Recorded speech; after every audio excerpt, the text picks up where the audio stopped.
بسم اللہ الرحمن الرحیم۔ عبداللہ بن یکتر کی گرفتاری اور شہادت۔ مرحوم شیخ مفید علیہ رحمہ ارشاد فرماتے ہیں کہ ہانی ابن زیاد کی حکومت سے خائف تھے، لہذا ابن زیاد کے پاس نہ جاتے تھے اور بیماری کا بہانہ بنایا ہوا تھا۔ ابن زیاد نے دربار میں کہا، مالی لا ارا ہانین، کیا ہوا ہے کہ ہانی ہمارے پاس نہیں آتے؟ کہا گیا، اے امیر، وہ بیمار ہے اور کمزور ہیں۔ ابن زیاد نے کہا، کاش ہمیں ان کی بیماری کا علم پہلے ہوتا تو ان کی عیادت کرتے۔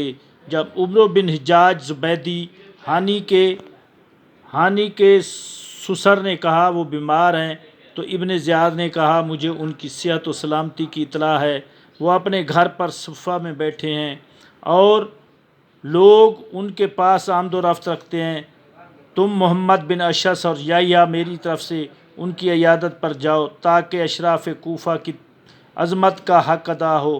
اس وقت ابن زیاد کا دوست جلدی سے آیا اور کہا، اے امیر، ایک تازہ خبر لایا ہوں۔ ابن زیاد نے کہا، کیا ہے؟ اس نے کہا، میں ابھی تفریح کے لیے صحرا میں گیا تھا کہ ایک تیزی سے جانے والا قاصد کو دیکھا۔ اس سے پوچھا، تم کون ہو وہ اور کس طرف جا رہے ہو؟ تو اس نے کہا، میں مدینے کا ہوں، کچھ عرصہ وہاں کام تھا، اب کوفہ میں واپس جا رہا ہوں۔ میں نے پوچھا کہ اہل کوفہ سے کسی کا خط بھی تمہارے پاس ہے؟ اس نے کہا، نہیں۔ میں سواری سے اترا، اس کے لباس و سامان کی تلاشی لی تو ایک خط نکلا۔ وہ خط اور اس شخص کو گرفتار کر کے لایا ہوں اور مزید کارروائی کے لیے تمہارے حکم کا انتظار ہے۔ ابن زیاد نے خط پڑھا تو لکھا تھا، بسم اللہ الرحمن الرحیم، یہ مسلم کی طرف سے سلطان حجاز کے نام خط ہے۔ آپ پر قربان ہوں، میں نے آپ کے دوستوں اور شیعوں کو آپ کا مطیع پایا ہے، سب آپ کے آنے کے انتظار میں ہیں۔ ابھی 40,000 نے بیعت کر لی ہے اور ان کے نام لکھ لیے ہیں، آپ جلدی کوفہ آئیں، والسلام۔ ابن شہر اشوب نے لکھا ہے کہ یہ قاصد عبداللہ بن یکتر کا تھا۔ ابن زیاد نے قاصد کو طلب کیا اور پوچھا، تم کون ہو؟ کہا، میں بنی ہاشم کا غلام ہوں۔ پوچھا، کیا نام ہے؟ کہا، عبداللہ بن یکتر۔ پوچھا، یہ خط کس نے لکھا ہے اور کس نے دیا ہے؟ کہا، اس شہر کی ایک بوڑھی نے مجھے کہا، چونکہ تم مدینہ جا رہے ہو تو یہ خط آقا کو پہنچا دینا۔ پوچھا، کیا اس کو جانتے ہو؟ کہا، نہیں۔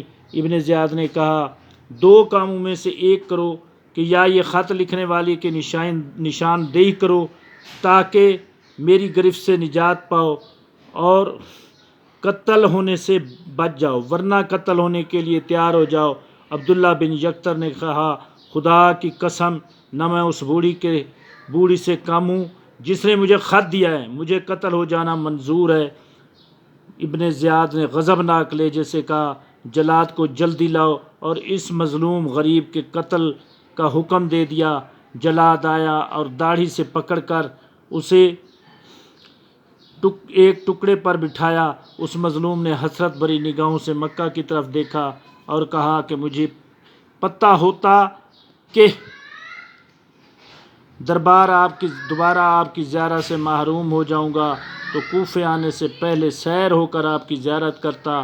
باہر صورت جلاد نے اس گرامی کی طرح مظلوم کا سر تن سے جدا کر دیا، اور یہ واقعہ 6 ذی الحج کو یعنی جناب مسلم کی شہادت سے 3 دن پہلے رونما ہوا۔ والسلام۔ اللہم صلی علی محمد۔